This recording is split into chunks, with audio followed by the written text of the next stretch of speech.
주께 드리오라. 저 높은 곳에서 다스리시는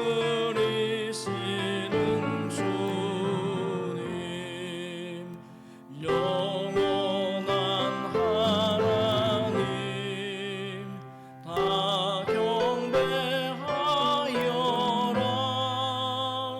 전에도 이제도 장래도 영원히.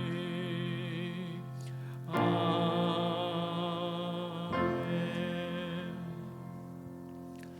사도신경으로 우리의 신앙을 함께 고백하겠습니다. 전능하사 천지를 만드신 하나님 아버지를 내가 믿사오며 그 외아들 우리 주 예수 그리스도를 믿사오니 이는 성령으로 잉태하사 동정녀 마리아에게 나시고 본디오 빌라도에게 고난을 받으사 십자가에 못 박혀 죽으시고 장사한 지 사흘 만에 죽은 자 가운데서 다시 살아나시며 하늘에 오르사 전능하신 하나님 우편에 앉아 계시다가 절로서 산자와 죽은 자를 심판하러 오시리라.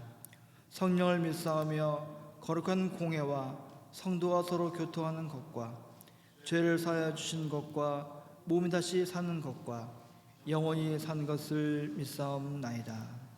아멘. 다 자리에 앉으겠습니다. 함께 기도하겠습니다.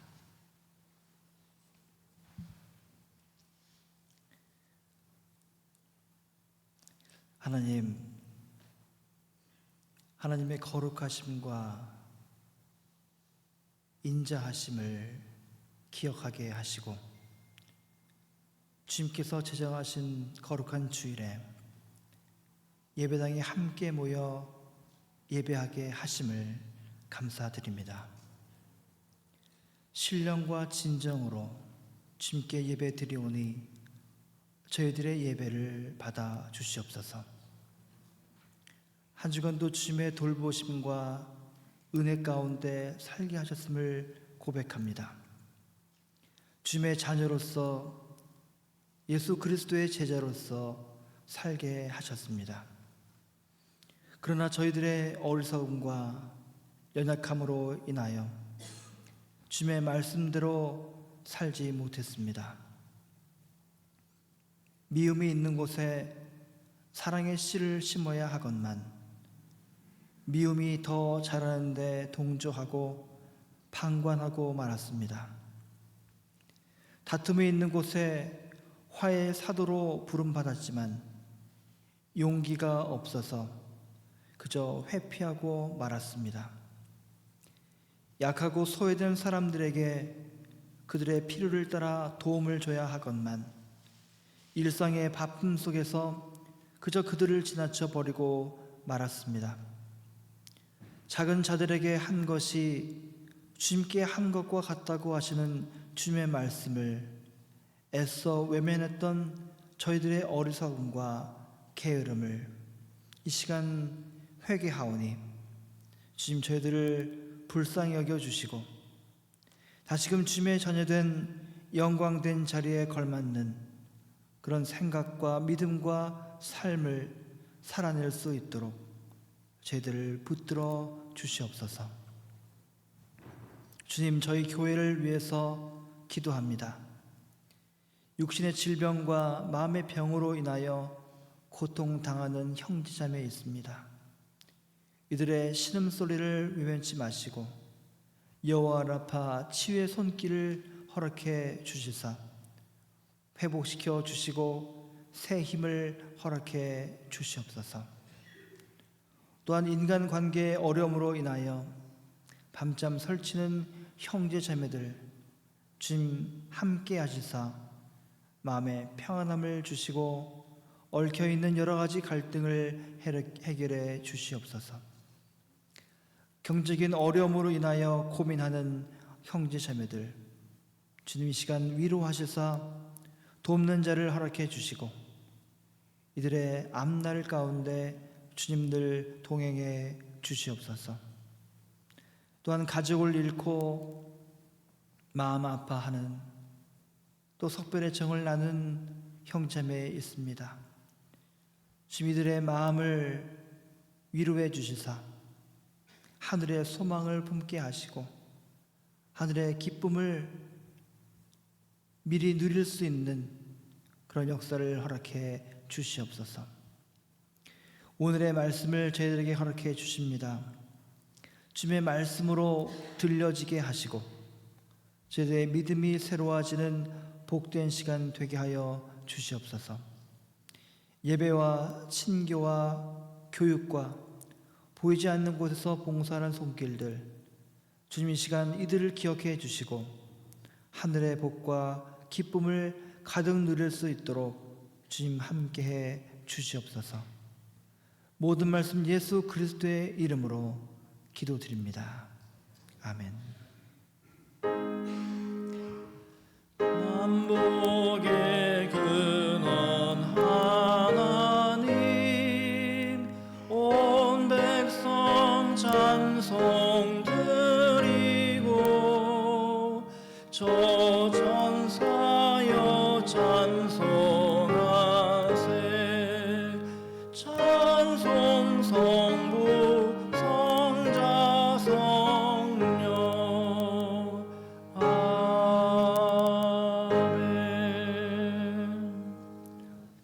오늘 우리에게 주시는 하나님의 말씀은 로마서 12장 1절 2절 말씀입니다.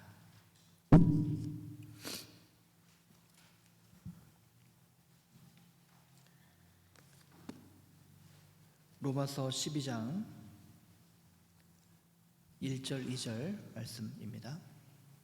함께, 짧으니까 함께 봉독하겠습니다. 함께 시작.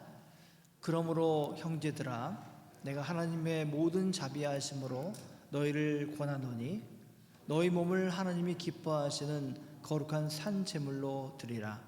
이는 너희가 드릴 영적 예배니라. 너희는 이 세대를 본받지 말고 오직 마음을 새롭게 함으로 변화를 받아 하나님의 선하시고 기뻐하시고 온전하신 뜻이 무엇인지 분별하도록 하라. 아멘. 주님의 말씀입니다. 함께 기도하겠습니다. 거룩하신 주님, 이렇게 저희들이 예배드릴 수 있도록 저희들에게 시간과 건강과 여건을 허락해 주심을 감사드립니다. 이 시간 주님께 예배드릴 때 저희들에게 말씀을 주십니다. 주님의 말씀을 주실 때 하나님의 말씀으로 받게 하시고 그 말씀에 싹이 트게 하시고 열매 맺을 수 있도록 주님 도와주시옵소서. 예수님 이름으로 기도드립니다. 아멘.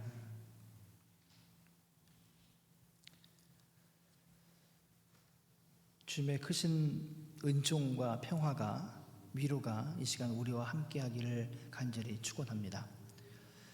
우리가 신앙생활을 하다 보면요, 여러 가지 세상에서는 사용하지 않는 그런 말과 단어들을 접하게 됩니다.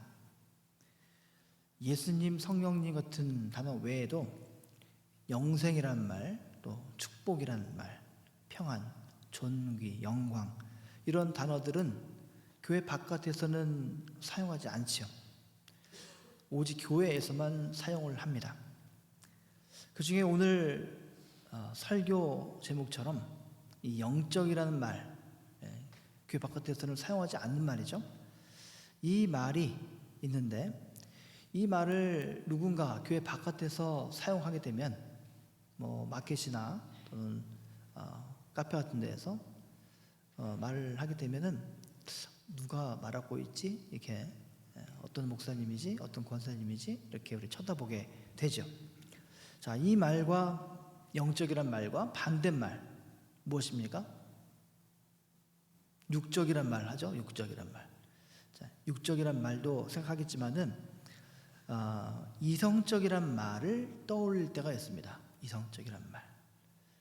영적 전투, 영적인 예배, 영적인 사람, 영적인 교회, 영적인 사람, 여러 가지 영적이라는 단어를 붙이는데, 이와 반대로 교회에서 참 그 사람 참 이성적으로 행동하는 것 같다, 이렇게 말을 하게 되면은 긍정적으로 들리기도 하지만 또 상황에 따라서는 약간 좀 부정적으로 들리기도 합니다. 특히 목사한테 그 목사님 참 영적인 분이야 하면은 참 듣기 좋은 그런 긍정적인 말일 수 있지만은, 그 목사님 참 이성적으로 행동하는 것 같아 하면은 뭔가 좀 부족하고 뭔가 좀 기대치와 다른 그런 느낌이 듭니다. 이처럼 교회에서 이 두 가지 입장을 가르는 잣대로 영적이냐 이성적이냐 이렇게 구분을 하기도 합니다. 자, 영적인 사람은 예수님에 대한 믿음을 강조하고, 또 이성적인 사람은 그것에 대한 해명을 강조합니다. 영적인 사람들은 이성을 무가치한 것으로 볼 뿐만 아니라 오히려 기독교 신앙에 있어서 해로운 것이라고 보기도 합니다. 반대로 이성적인 사람들은 교회에 영성을 말할 때, 영적인 것을 말할 때 열광주의자들이거나 이단에서 나타나는 그런 것들, 또는 무식한 사람들이 이런 신앙 형태를 갖는 게 아니냐, 이렇게 비판하시는 분도 봤습니다. 조금이라도 좀 신학적인 질문을 하게 되면은 어떤 목사님들은 역정을 내고 질문을 묵살하기도 합니다. 성경 공부 시간에 질문 자체를 안 받는 그런 목사님도 많이 있습니다. 물론 이 영성이란 말과 영적이란 말, 그리고 이성이란 말은 정반대에 서 있는 것은 아니지만 교회의 현실 속에서 다분히 그렇게 반대말로 사용되기도 한다, 그것입니다. 자, 그렇다면은 성경에서 영적이란 말이 무엇이고 또 이성적인 말이 무엇일까, 어떻게 성경은 말하고 있나, 이것을 보고자 하는 것입니다. 우리는 영적인 신앙생활을 해야 될까요? 아니면 이성적인 신앙생활을 해야 될까요? 오늘 로마서 본문에서 사도 바울은 매우 깊은 차원으로 우리를 인도하고 있습니다. 사도 바울이 말씀합니다. 1절이죠. 너희 몸을 하나님이 기뻐하시는 거룩한 산 제물로 드리라. 너희 몸을 하나님이 기뻐하시는 거룩한 산 제물로 드리라. 이때 몸이라는 단어, 헬라어는 소마라는 말과 사르스라는 두 단어가 있습니다. 소마와 사르스. 소마라는 말을 들어보신 분도 있을 겁니다. 소마는 말 그대로 이렇게 움직이면서 살아가는 그런 몸이죠. 생명이 붙어있는 몸이죠. 하지만 사르스는 살덩어리로서의 몸을 말합니다. 우리가 마켓 가가지고 닭고기, 소고기 사잖아요. 그때는 소마라고 하지 않고 사르스라고 합니다. 돼지 몸 주세요, 닭의 몸 주세요 하지 않잖아요. 그렇죠? 돼지 고기 주세요, 살덩어리 주세요, 이렇게 말을 하지 않습니까? 자, 그렇다면 이 사도 바울은 이 몸이라는 단어를 썼을 때 소마를 썼을까요? 아니면 사르스를 썼을까요? 당연히 소마를 썼겠죠. 소마, 몸을 했었겠죠. 사도 바울이 사용한 단어는 소마죠. 그러니까 통전적인 의미에서 우리의 몸, 우리의 삶, 우리의 인생, 이것을 희생 제물이 되게 해야 된다, 이런 말이 되는 것입니다. 구약 시대에 희생 제물로 드려지는 양이나 소는 겉 모양은 그냥 살덩어리처럼 보이죠. 살아있는 통째로 하나님께 번제하는 게 아니니까요. 죽여서 도축해서 하는 거기 때문에. 하지만 제단에 바쳐지는 순간 이미 다른 존재로 변화됩니다. 마치 우리가 지금 성만찬을 할 때 빵과 포도주를 예수님의 몸과 보혈로 우리가 믿음으로 받는 것처럼 그렇게 되는 것이죠. 그렇기 때문에 예수 믿는 사람들은 단지 주일날 교회에 나와서 예배드리고 봉사하는 일에 머물 것이 아니라 우리의 그 짧은 일주일에 하루, 또 그것도 뭐 몇 시간 안 되죠. 1시간, 2시간 정도만 하나님께 예배하는 것이 아니라 우리의 일주일 모두를, 삶 전체를 하나님께 보는 것, 드리는 것, 이것들이 하나님과 연결되어 사는 것이 바로 하나님께 드리는 것이다. 희생제물로 드리는 것이다. 이렇게 말을 하는 것입니다. 자, 그런데 어떤 점에 있어서는 교회를 열심히 다니는 거 쉬운 겁니다. 교회 열심히 다니는 거 쉬운 거예요. 교회에 와서도 명예심을 가질 수 있고요, 또 종교적인 위안을 얻을 수 있기 때문에 그렇습니다. 아무런 신앙이 없어도 교회에 와서 좋은 음악 듣고 좋은 말 듣고 뭐 이렇게 할 수 있죠. 그리고 교회 와서 직분을 얻어서 내가 뭐가 되는 것처럼 명예를 얻을 수 있는 곳이 바로 교회라는 곳입니다. 하지만 우리의 삶 전부를 하나님께 드리는 것은 매우 어려운 것입니다. 매우 어렵죠. 교회를 섬기는 것은 형식적으로는 할 수 있지만 삶 전체를 하나님께 드리는 것은 온전히 드리지 않는 한 불가능하기 때문에 그렇습니다. 이런 점에서 사도 바울은 기독교 신앙을 철저하게 지금 규정하고 있는 것입니다. 부분만 드리는 것이 아니라 전체를 드려야 된다. 너의 일주일에 그 짧은 시간, 1시간, 2시간을 하나님께 드리는 것으로 만족하지 말고 너의 삶 전부를 하나님께 드려야 된다. 이런 점에서 굉장히 철저하게 우리에게 레디컬하게 말하고 있는 것입니다. 잘 아는 내용인데요, 목사님. 그렇게 참 지키기는 어렵지만 그래도 그렇게 살려고 애쓰고 있습니다. 이렇게 여러분 말씀하실 수 있습니다. 하지만 원래 의미를 충분히 이해하는 것은 참 간단하지는 않습니다. 한국 교회처럼, 한인 이민 교회처럼 신앙생활, 교회생활 열심히 하는 그런 사람들 없습니다.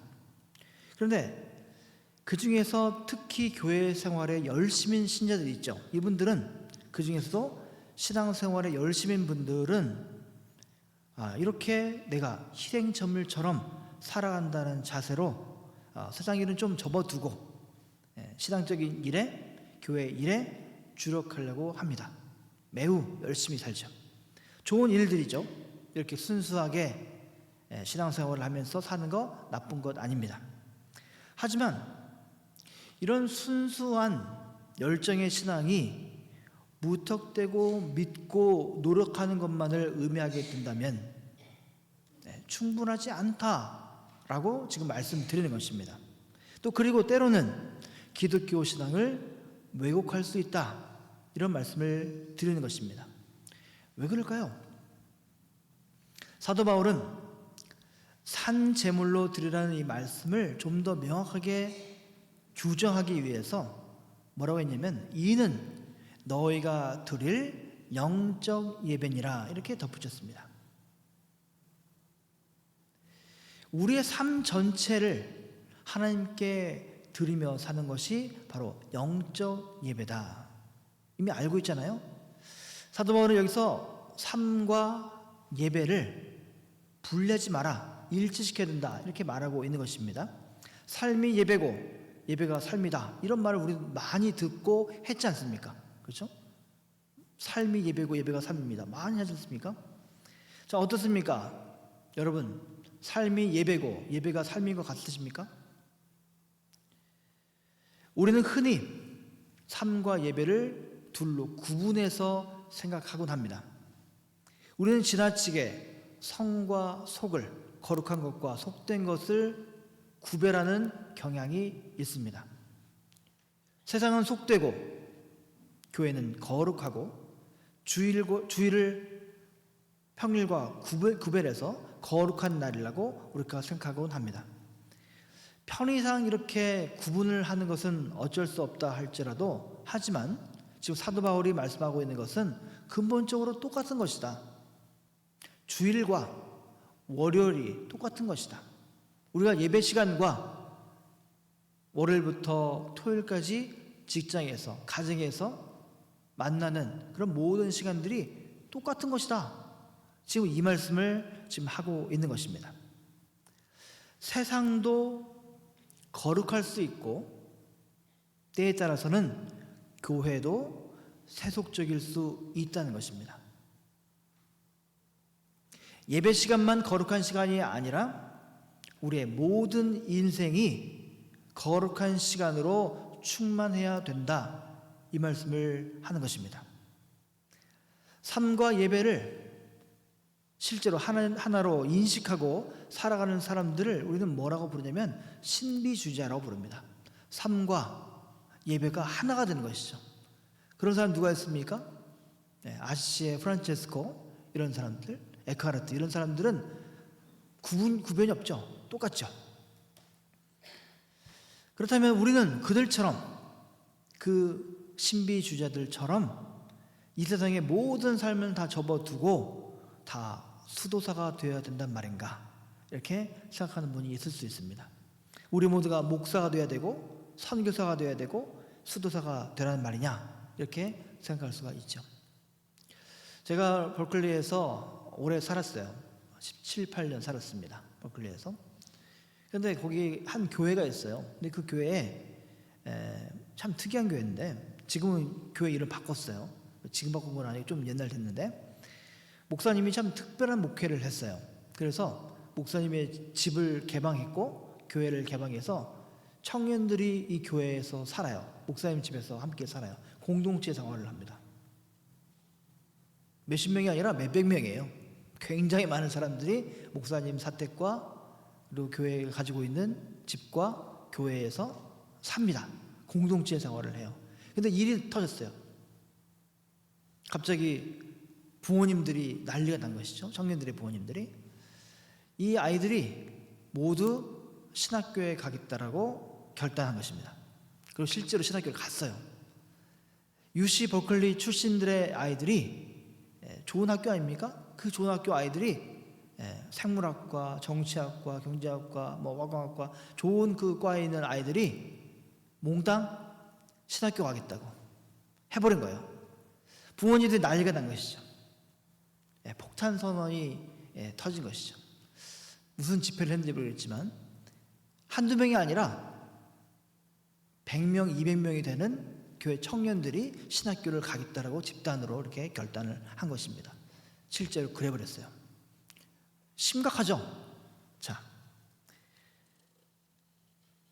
너무나 많은 청년들이 그렇게 돼버리니까 문제가 된 것이죠. 한두 명이 그랬으면 문제가 안 됐겠죠. 자, 목회자가 되어야, 선교사가 되어야, 수도사가 되어야 삶과 예배가 일치되는 그런 삶을 살게 되는 것입니까? 사도 바울이 지금 말씀하고 있는 이 영적 예배라는 단어를 잘 살펴봐야 됩니다.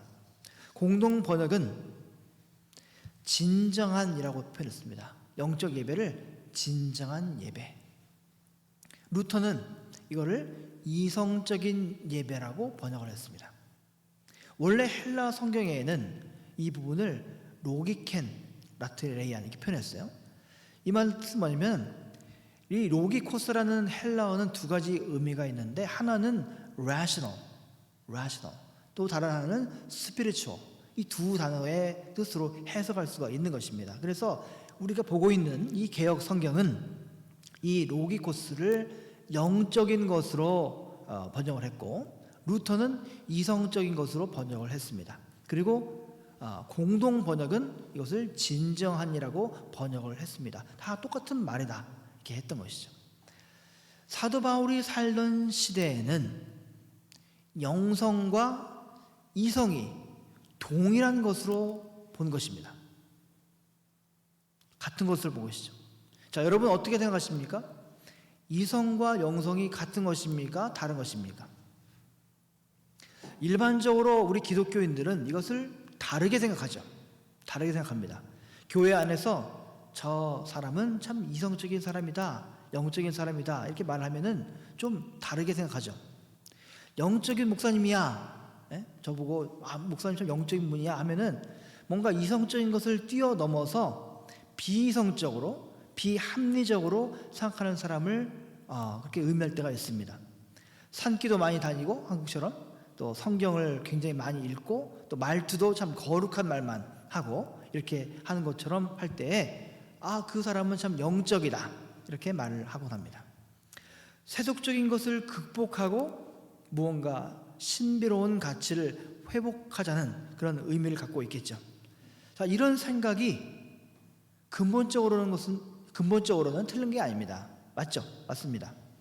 이 세상이 너무나 물질 중심적이고 또 경쟁이 만연하고 있고 또 인본주의적이기 때문에 이런 말을 하는 거 참 바람직할 수 있습니다. 하지만 어떤 면에서 이렇게 영적이란 말이 이성과 합리성을 무시하는 것으로 자리 잡는 것은 참 위험한 생각입니다. 위험한 것이죠. 성경 공부에서도 신자들은 성경에 있는 사실 그대로를 무조건 믿어야만 좋은 신앙인 것처럼 생각하는 경향이 있습니다. 아무리 비합리적이고 엉뚱한 이야기라도 그렇게 하는 것이죠. 성경이 기록될 당시의 사람들은 기적처럼 보이는 것이 지금은 하나의 자연 현상이잖아요. 그렇게 받아들이면 되는데 그것은 하나의 기적이다 이렇게 보는 것이죠. 그리고 그것을 믿어야만 된다라고 생각합니다. 하지만 이런 억지 주장이 영적인 것으로 오해가 돼버리면 교회는 광신자 집단이 될 수 있습니다. 이단들은 더 심해요. 그런 것들을 문자 그대로 받아들이면. 그런데 사도 바울이 오늘 사용한 이 단어 로기코스에서 보는 것처럼 영적인 것은 이성적인 것이고 이성적인 것은 영적인 것이다 하는 것입니다. 매우 중요한 말이에요. 여러분 잘 새겨 들으셔야 돼요. 우리 기독교인들의 예배는 영적이어야 되죠. 하지만 이성적이어야 됩니다. 영적이고 이성적이어야 된다. 우리는 마술사들이 사람들을 현혹시키는 방식으로 또는 광신자들이 열광하는 방식으로 예배를 드리는 것이 아니라 매우 이성적인 방법으로 자세로 예배를 드려야 됩니다. 가장 이성적인 사람이 가장 영적인 사람이 되는 것입니다. 교회에서는 이런 사람들이 주도적으로 하나님의 일을 맡아서 해야 되는 것입니다. 옳고 그름을 잘 판단할 수 있는 사람, 그런 이성적인 사람일수록 가장 영적으로 생각할 수 있다. 이렇게 성경에 근거해서 제가 말씀드리는 것입니다. 자, 이렇게 말을 하면은 이제 혼란스러울 때가 있어요. 뭐냐면 이겁니다. 이성적이라는 말이 곧 세상에서 똑똑한 사람이란 뜻이냐? 아닙니다. 전혀 아니에요. 수학 공부 잘하는 사람은, 사이언스를 잘하는 사람은 그냥 머리가 좋은 것이지 이성적인 것이 아닙니다. 지성과 이성은 성경에서 구분됐습니다. 헬라 로기코스가 이성과 영성을 가리키는 말이지 지성을 가리키는 말이 아니다 이것입니다. 사실 우리에게는 지성이 없어서 문제가 생긴 것이 아니죠. 지성은 차고 넘칩니다. 이 세상에서 아는 것은 참 많은데 그것의 근본에 대한 인식이 우리는 결여되어 있습니다. 100년 전에 살던 사람에 비해서 오늘날의 교육 수준은 비교할 수 없을 정도로 참 높지만 그때 사는 사람에 비해서 오늘날에 사는 사람이 더 지혜로운 사람이라 말할 수가 있냐? 아니라는 것입니다. 아니죠. 그래서 사도 바울은 2절 초반절에 뭐라고 했냐면 이 세대를 본받지 말라 했습니다. 이 세대를 본받지 말라. 이 세대는 21세기를 살아가고 있는 이 시대는 정보로 가득 차 있는 세상입니다. 어마어마한 정보가 있죠. 제 애들 12살, 15살 먹은 애들이 말하면 제가 모르는 게 너무너무 많아요. 각종 정보가 있어요. 그 말을 하면은 제가 전혀 못 알아들어요. 저보다 훨씬 많은 정보를 가지고 있어요. 아는 것이 힘인 세상이죠. 많이 알면 알수록 힘이 있는 세상이죠. 많이 알면 알수록 돈을 많이 버는 세대입니다. 이런 지식은 머리가 좋은 사람들이나 좋은 배경을 갖고 태어난 사람들에게 손쉽게 주어질 수 있습니다. 부자 부모님에게서 의사나 판사 집안에서 태어나게 되면 다른 사람들에 비해서 좋은 정보에 쉽게 접근할 수가 있습니다. 그러나 그것을 요즘 말로 표현하면 노하우입니다. 노하우죠. 참된 지식은 살아가는 방식에 대한 정보가 아니라 그 삶의 근원에 대한 깨달음이다. 이렇게 성경은 말하고 있다는 것입니다. 이런 점에서 진실하고 정직한 농부가 대학 교수나 변호사보다 훨씬 지혜로운 사람일 수 있습니다. 좋은 대학 안 나와도 아주 화려한 그런 로펌에 있는 변호사보다 더 지혜로울 수가 있다 이것입니다. 예수님 당시만 해도 그렇습니다. 당시에 최고의 지식인들은 바리새인들이었는데 이 바리새인들이 예수님을 이해하지 못하고 오히려 평범한 사람들이 예수님의 말씀을 이해했습니다. 더 지혜로웠어요. 이것만 봐도 우리가 알 수 있습니다. 온갖 종교 전통과 세상 상식에 대한 해박한 그런 바리새인들이 정작 결정적인 문제에 대해서는 소경과 같았다. 앞을 못 보는 소경과 같았다. 이렇게 예수님께서 지적하신 것을 우리는 기억해야 됩니다. 그래서 사도 바울은 본문 2절에서 이렇게 말씀합니다. 너희는 이 세대를 본받지 말고 오직 마음을 새롭게 함으로 변화를 받아 하나님의 선하시고 기뻐하시고 온전하신 뜻이 무엇인지 분별하도록 하라 했습니다. 이 세대를 본받는다는 것은 우선 탐욕적인 삶을 지적하는 것이죠.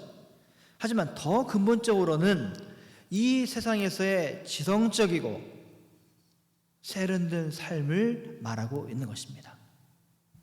좋은 대학에 가서 엘리트가 되면은 그렇죠? 지성적인 사람이 될 수 있죠. 세련된 삶을 살 수가 있습니다. 그런데 성경은 그렇게 하지 말라 했습니다. 본받지 말라 했습니다. 자신이 이룩해 놓은 성취에만 만족하고 그것을 강화하는 데에만 삶의 목표를 삼는 것, 바로 이것이 뭐냐? 이 세대를 본받는 삶이다. 이렇게 지적하고 있는 것입니다. 바울에 의하면 이런 삶은 이성적인 것도 아니고 더더욱 영적인 삶이 아니다. 이렇게 말씀하고 있는 것입니다. 우리가 하나님께 드려야 될 영적 예배라는 것은 이성적이고 영적인 삶인데 이것은 하나님의 온전하신 뜻이 무엇인지를 분별하면서 살아가는 것이다. 이 말씀입니다. 하나님의 뜻이 무엇인지 시험할 수 있도록 마음을 변화시켜라 이것입니다. 하나님의 뜻과 그리고 하나님의 뜻에 의해서 내 마음의 변화를 일으켜야 된다. 이것이 오늘 말씀의 핵심입니다. 1절 말씀과 연결하면 다시 정리해보면 우리의 삶을, 우리의 인생을, 우리의 시간들을 하나님께 희생 제물로 바치는 것은 바로 새로운 마음으로 하나님의 뜻이 무엇인지를 시험할 줄 아는 그런 삶이다. 이것입니다. 사도 바울이 이렇게 하나님의 뜻을 분별할 수 있도록 너희들은 마음을 변화시켜야 된다. 이렇게 권면하는 까닭이 있습니다. 무엇입니까? 그것은 바로 우리 인간이 하나님의 뜻에서 벗어나 있다. 이것입니다. 우리 인간이 하나님의 뜻에 벗어나 있다. 또 중요한 거 하나가 있는데 그것은 뭐냐면 하나님의 뜻이 일정하게 고정되어 있는 것이 아니라 우리 인간의 역사와 더불어서 새롭게 계속 드러난다. 이것입니다. 우리 인간이 하나님의 뜻에서 벗어나 있다. 이건 좀 이해하기 쉽죠? 우리 인간은 참 좀 악하고 또 게으르고 또 좀 어리석어서 하나님의 뜻을 벗어날 때가 많죠. 이건 충분히 이해가 돼요. 그런데 하나님의 뜻이 고정되어 있지 않다? 이 말은 좀 어렵습니다. 이해하기 어렵죠. 이것은 무슨 말이냐 하면은 하나님의 뜻이 불완전하다는 말이 아니라 종말에 이르러야 그 하나님의 뜻이 온전히 다 드러난다, 이런 말입니다. 종말론적인 신앙, 이런 말 우리가 듣잖아요. 그때까지는, 그 종말에 이르게 때까지는 우리가 알아가려고 노력해야 된다, 이것입니다. 사실 하나님을 믿는 교회도 역시 하나님의 뜻에 대해서 한계가 있습니다. 목사가 하나님의 뜻을 설교를 통해서 말씀을 한다는데 한계가 있어요. 한계가 있습니다. 그러니까 하나님께 모든 것을 맡길 수밖에 없는 것이죠. 예컨대 예수님 당시에는 형식적으로 그 율법, 하나님께서 주신 율법 아닙니까? 그 율법을 준행하는 것이, 수행하는 것이 하나님의 뜻이라고 생각을 했지요.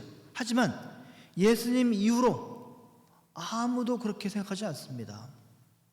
십계명을 철저하게 지키면 우리가 구원받는 게 아니라고 예수님께서 말씀하셨습니다. 사도 바울이 그렇게 가르치고 있습니다. 바리새인들이 예수님을 이해하지 못하는 까닭은 하나님의 뜻을 분별하려는 노력이 없이 그냥 이미 주어진 것을 지키는 데에만 안주하고 싶었기 때문입니다. 나한테 주어진 것이 이만큼인데 이것을 내가 철저하게 지키면 내가 그렇게 되는구나, 내가 구원받는구나 라고 생각했던 것이죠. 근데 못 지키면 너는 안 되는구나, 너는 안 되는구나. 우리 기독교 신앙이라는 것은 기본적으로 종말의 때에 이르러서야 하나님의 뜻이 온전히 다 드러난다는 이 종말론적인 지평에서 규정이 되기 때문에 현재 삶을 완성으로 생각하지 않는 것입니다. 내가 지금 섰다라고 생각하지 않는다는 것입니다. 완전하지 않아요. 온대의 삶이 완전하지 않습니다. 따라서 종말이 오지 않은 지금 이 시간 안에서 살아가는 우리는 종말의 시각으로 오늘을 시험해 봐야 된다는 것입니다. 나중에 성경 공부 시간에 이 얘기를 더 깊이 다룰 수 있겠어요. 자, 그런데 이렇게 종말론적인 시각에서 오늘을 바라보는 것을 종말론적인 신앙이라고 하는데 이것을 뭐라고 하냐? 영적이라고 합니다. 영성이라고 하는 것입니다. 하나님의 큰 뜻을 우리가 어떻게 다 압니까? 그런데 하나님의 큰 뜻이 예수 재림의 그 마지막 순간에 온전히 드러나는 것입니다. 지금 나에게 닥치고 있는 이 고난이 나는 도저히 이해가 안 가요. 왜 나한테 이렇게 나쁜 일이 생기는가 이해가 안 가죠. 왜요? 종말의 때가 이르지 않았기 때문에 모르는 것입니다. 우리는 부분만 아는 거예요. 이 뒤에 그림 뭐입니까? 이 스테인레스 글라스 이 일부만 알고 있기 때문에 전체 그림을 못 보는 겁니다.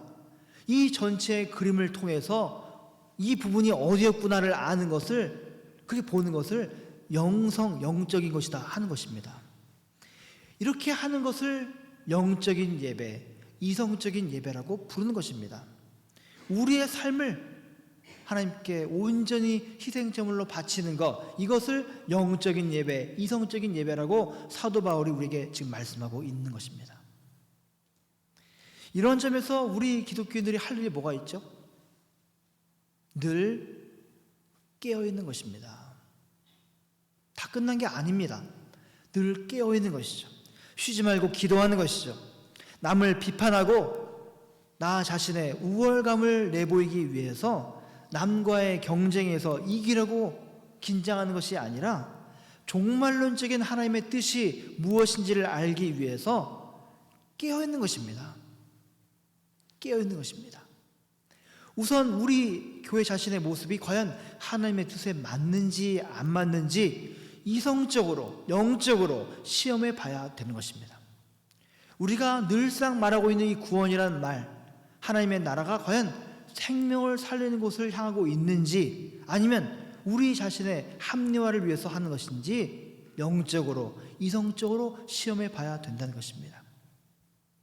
교회에서 많은 그런 일들을 하죠. 봉사활동을 하고 여러 프로그램을 하죠.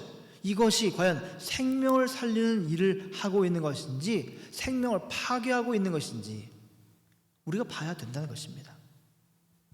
아직 우리는 종말의 때에 이르지 않았기 때문에 시간이 무엇인지 생명이 무엇인지 우주가 무엇인지 존재가 무엇인지 모릅니다. 몰라요. 선과 악의 판단 능력도 턱없이 부족합니다. 어떤 것은 옳을 때도 시간이 지나면 옳지 않을 수 있습니다. 그게 우리 인간의 모습인 것이죠. 이런 마당에 하나님의 뜻을 나는 다 알고 있다라고 말하는 것은 매우 위험한 말입니다.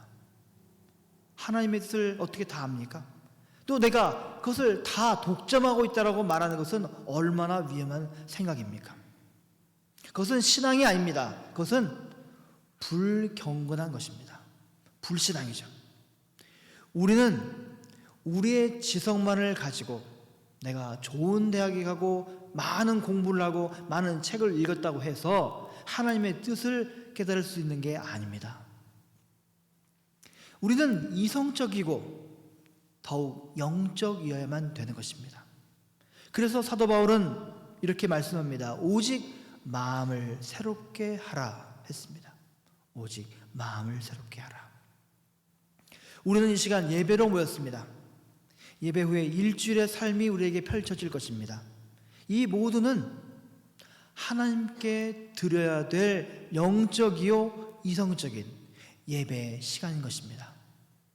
일주일에 1시간만이 예배가 아니라 내일도 모레도 우리가 하나님께 드려야 될 그 예배의 시간이라는 것입니다.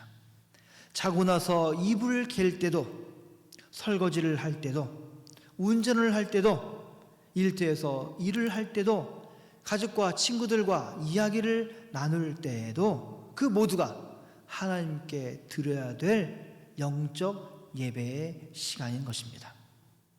그 속에서 여러분 하나님의 음성과 하나님의 손길을 깨달으시기를 바랍니다. 그 속에서 하나님께서 우리와 함께 하심을 깨달으시기를 바랍니다.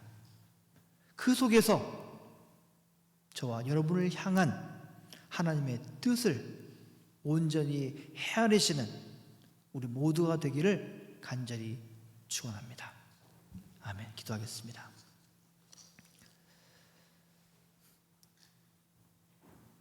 주님, 저희들은 참 부족합니다. 하나님과 늘 잇대어서 살아가지를 못합니다. 불안해서 내가 뭔가를 해야 된다라고 자꾸 생각합니다. 일주일에 1시간만 하나님께 예배드리고 나머지는 다 나의 것이니 내가 어떻게 해보려고 하지만 그럴수록 저희들의 불안감은 더 커지고 우리의 근심과 걱정과 염려는 더 커감을 저희들이 보게 됩니다. 오늘 사도 바울을 통해서 우리에게 말씀하십니다. 우리의 온전한 모든 시간과 삶을 하나님께 드리는 것이 바로 영적 예배이라고 말씀하셨습니다. 바로 그것이 이성적인 예배가 된다라고 말씀하셨습니다. 일주일의 모든 시간들을, 우리의 인생의 모든 시간들을 하나님께 바칠 때에만 온전히 하나님의 자녀로서 살 수 있음을 저희들이 깨달아 알게 도와주시옵소서. 늘 주님께서 함께 하심에도 불구하고 내 눈에 보이지 않는 그 하나님이 없어진 줄 아는 저희들의 어리석음을 주님 불쌍히 여겨 주시옵소서.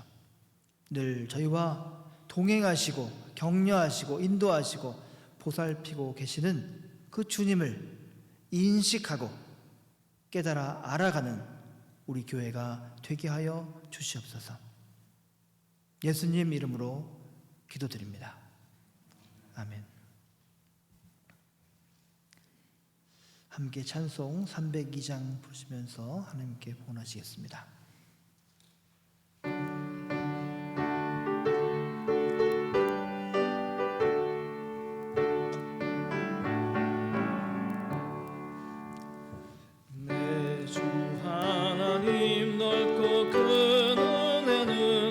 저 큰 바다보다 깊다. 너도 닷줄을 끌어 깊은 데로 저 한가운데 가보라. 언덕을 떠나서 창파에 배 띄워 내 주 예수 은혜의 바다로 내 맘껏 4절 하겠습니다. 4절. 자고 가거라 이제 고 가거라 저 큰 은혜 바다 향해. 자고 내 노를 저 깊은 데로 가라. 망망한 바다로 언덕을 떠나서 창파에 배 띄워 내 주 예수 은혜의 바다로 내 맘껏 정하라. 아멘. 주님 감사합니다. 한 주간도 주님의 은혜 가운데 살았음을 고백합니다.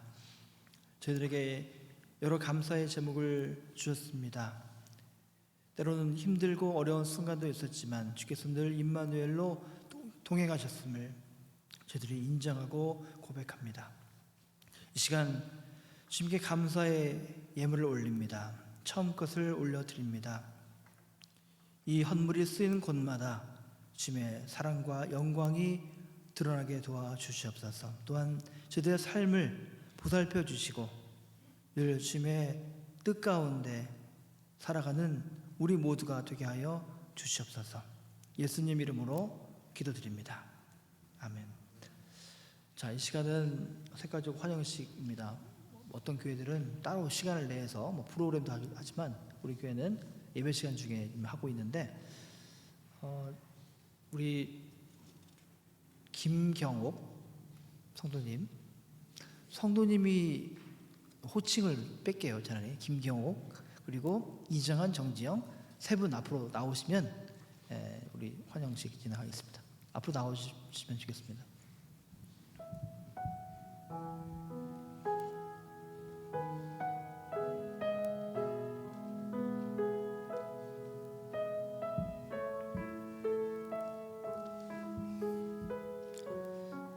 반대로 저 보지 마시고 반대로 두 분이 사실 이렇게 하는 거예요. 네, 참고로 이 두 분이 부부고 여기는 따로 하신 분이에요. 네, 우리 김경호 우리 성도님은 교회 근처에서 사시고 우리 이정한 정지영 성도님들은 멀리 알바니 벌클리 옆에 있는 알바니라는 도시에서 1시간을 차를 몰고 오세요. 굉장히 먼 거리에 오시는데 먼 거리에 오기 때문에 더 귀하고 가까운 데서 오기 때문에 덜 귀한 거 아닙니다. 똑같이 귀한 분들입니다.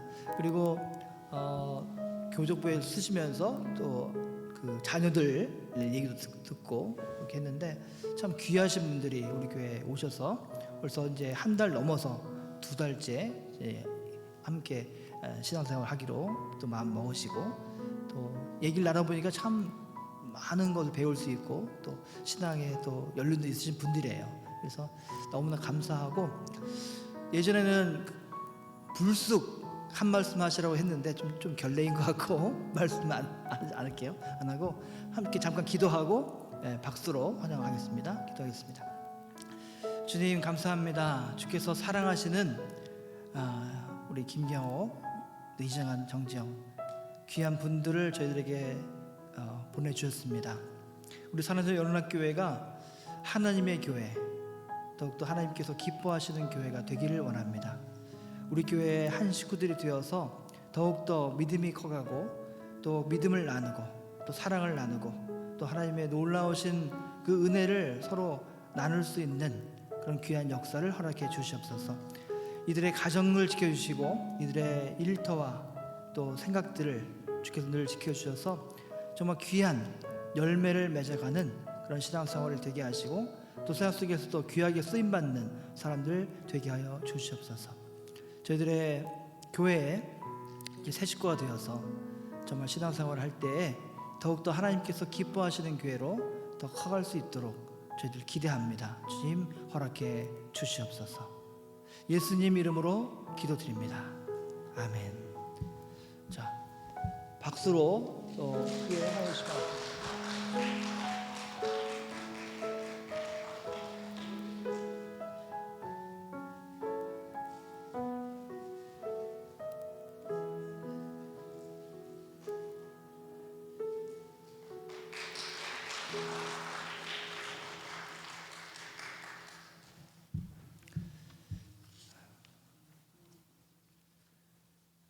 교회 소식 보겠습니다.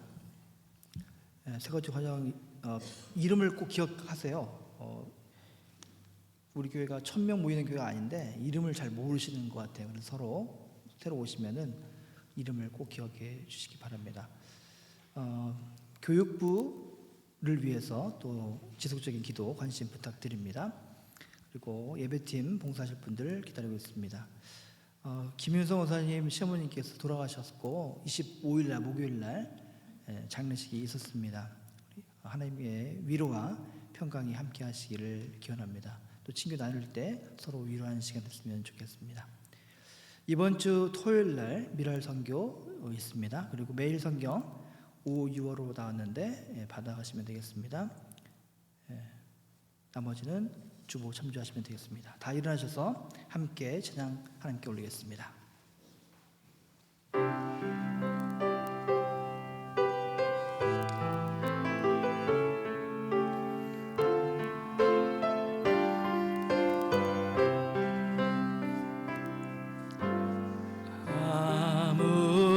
아무것도 두려워 말라. 주 나의 하나님이 지켜주시네. 놀라지 마라, 겁내지 마라. 주님 나를 지켜주시네. 아무것도 두려워 말라. 아무것도 두려워 말라. 주 나의 하나님이 지켜주시네. 놀라지 마라, 겁내지 마라. 주님 나를 지켜주시네. 내 맘이 힘에 겨워 지칠지라도 주님 나를 지켜주시네. 세상의 험한 풍파 몰아칠 때도 주님 나를 지켜주시네. 주님은 나의 산성, 주님은 나의 요새, 주님은 나의 소망, 나의 힘이 되신 여호와. 주님은 나의 산성, 주님은 나의 산성, 주님은 나의 요새, 주님은 나의 소망, 나의 힘이 되신 여호와.